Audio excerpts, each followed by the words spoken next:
목회자의 성추문 사건이 끊이지 않으면서 목회자 성윤리와 관련해 교회가 자정 능력을 상실했다는 지적이 많은데요. 사회법정은 목회자에게 높은 도덕성을 요구하고 있습니다. 성추문에 연루된 목회자와 관련한 법원의 판결이 잇따라 나왔습니다. 최경배 기자가 전합니다. 미성년자를 상대로 성범죄를 저지른 문대식 목사가 중형을 선고받았습니다. 서울 서부지방법원 제12형사부는 아동 청소년의 성보호에 관한 법률 위반 혐의로 재판을 받아온 문대식 목사에게 징역 6년의 실형을 선고했습니다. 재판부는 성폭력 치료 프로그램 40시간 이수와 정보통신망을 이용한 신상정보 5년 공개도 함께 명령했습니다.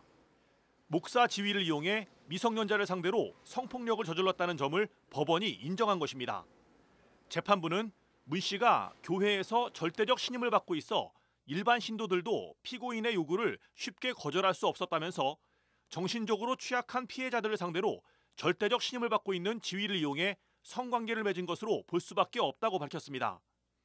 문대식 목사는 지난 2016년에도 여고생을 성추행한 혐의로 징역 1년 6월에 집행유예 2년을 선고받은 바 있으며 소속 교단인 기독교대학 감리회로부터 면직 처분을 받았습니다.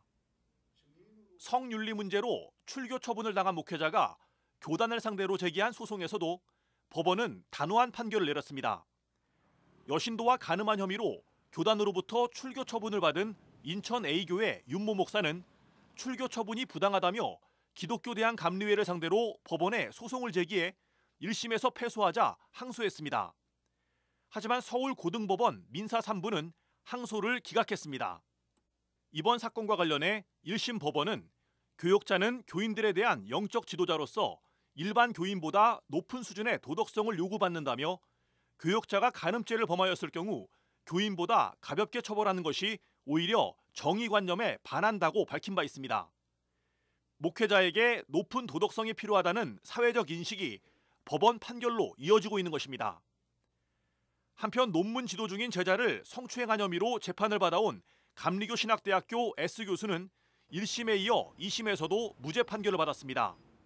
1심 재판부는 검찰이 제출한 증거만으로는 S교수가 피해자의 성적 자기결정권을 침해한 사실을 알 수 없다며 무죄를 선고했고 항소심 재판부도 같은 이유로 항소를 기각했습니다.